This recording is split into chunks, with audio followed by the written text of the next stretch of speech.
पूजा करते समय ध्यान रखने योग्य जरूरी नियम। हिंदू धर्म में पूजा पाठ का बड़ा महत्व दिया जाता है। कुछ बातों का जरूर ध्यान रखना चाहिए।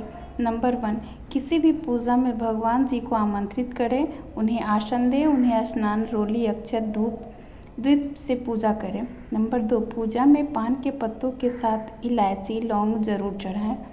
नंबर 3, पूजा करते समय मन को दूषित नहीं रखना चाहिए। कहा जाता है कि पूजा के दौरान मन में बुरे ख्याल रखने से पूजा का फल प्राप्त नहीं होता।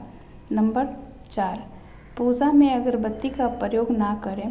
बांस से बनी अगरबत्ती तो भूल कर भी ना जलाएं, क्योंकि इसका प्रयोग हिंदू धर्म में अंतिम संस्कार में किया जाता है, इसलिए इसे अशुभ माना गया है।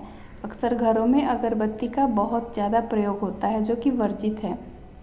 नंबर 5, पूजा के दौरान धूप, दीप, अगरबत्ती जलाने के बाद माचिस की तीली फूंक मारकर नहीं बुझानी चाहिए।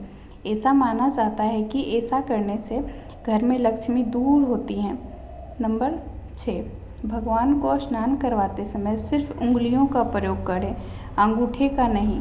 ऐसा करने से भगवान अप्रसन्न होते हैं और घर में विपत्ति आती है, और हमें पता भी नहीं चलता कब हम 4 उंगलियों के साथ साथ 5वें अंगूठे का भी प्रयोग कर लेते हैं।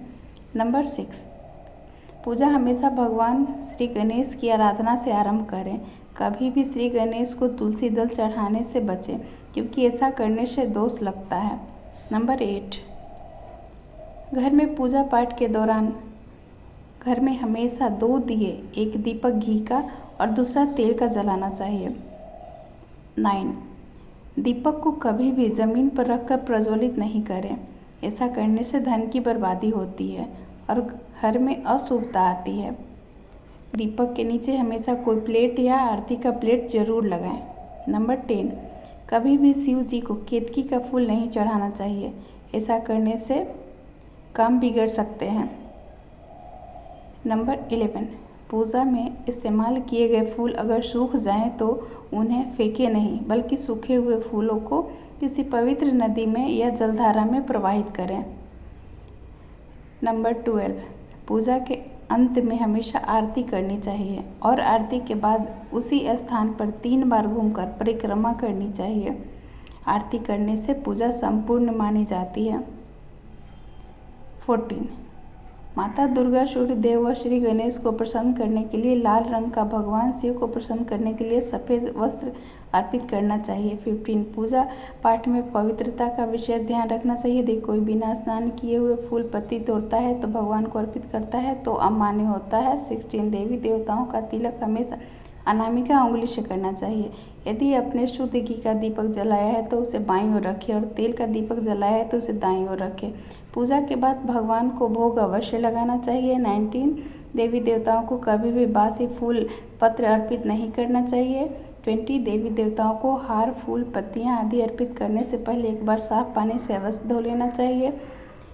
21, सभी प्रकार के पूजा चावल विशेष रूप से चढ़ाए जाते हैं। पूजन के लिए चावल का उपयोग अखंडित पूरे चावल का ही होना चाहिए। पूजन कर्म में इस प्रकार का विशेष ध्यान रखें कि पूजा के बीच में दिया बुझना नहीं चाहिए। भगवान विष्णु को प्रसन्न करने के लिए पीले रंग का रेशमी कपड़ा चढ़ाना चाहिए। किसी भी प्रकार के पूजन में कुल देवता, कुल देवी, घर के वास्तु देवता, ग्राम देवता का ध्यान करना अति आवश्यक है। पूजन में हम जिस आसन पर बैठते हैं उसे पैरों से इधर उधर घिसकाना नहीं चाहिए। आसन को हाथों से ही हटाना चाहिए। सूर्य, गणेश, दुर्गा, शिव और विष्णु ये पंचदेव कहलाते हैं। इनकी पूजा सभी कार्यों में अनिवार्य रूप से करनी चाहिए। पंचदेव का ध्यान करके प्रतिदिन पूजन करें। तुलसी के पत्तों को 11 दिनों तक बासी नहीं माना जाता है। इनकी पत्तियों को हर रोज जल छिड़ककर पुनः भगवान को अर्पित किया जा सकता है। दीपक हमेशा भगवान की प्रतिमा के ठीक सामने लगाना चाहिए। घी के दीपक के लिए सफ़ेद रोए की बत्ती का उपयोग किया जाता है, जबकि तेल के दीपक के लिए लाल रंग की बत्ती का श्रेष्ठ बताई गई है। पूजन में कभी भी खंडित दीपक नहीं जलाना चाहिए। धार्मिक कार्यों में खंडित सामग्री शुभ नहीं मानी जाती। शिव जी को बेलपत्र अवश्य चढ़ाएं और किसी भी पूजा में मनोकामना की सफलता के लिए अपनी इच्छा के अनुसार दक्षिणा अवश्य चढ़ानी चाहिए। भगवान सूर्य की 7, गणेश जी की 3 और विष्णु जी की 4 और शिव जी की आधी परिक्रमा करनी चाहिए। घर में या मंदिर में कोई भी विशेष पूजन पंडित की मदद से ही करवानी चाहिए ताकि पूजा विधिवत हो सके। घर में पूजन स्थल के ऊपर कोई भी कबाड़ या भारी चीज़ ना रखें। भगवान शिव को हल्दी नहीं चढ़ाना चाहिए और ना ही शंख से जल चढ़ाना चाहिए। 36 चमड़े का बेल्ट या पर्स अपने पास रखकर पूजा न करें। पूजन स्थल पर कचरा इत्यादि न जमा हो पाए। मंदिर में लगे सूखे हार फूल हटा देने से चाहिए। माता रानी के भक्त चैनल को सब्सक्राइब और वीडियो को शेयर जरूर करें।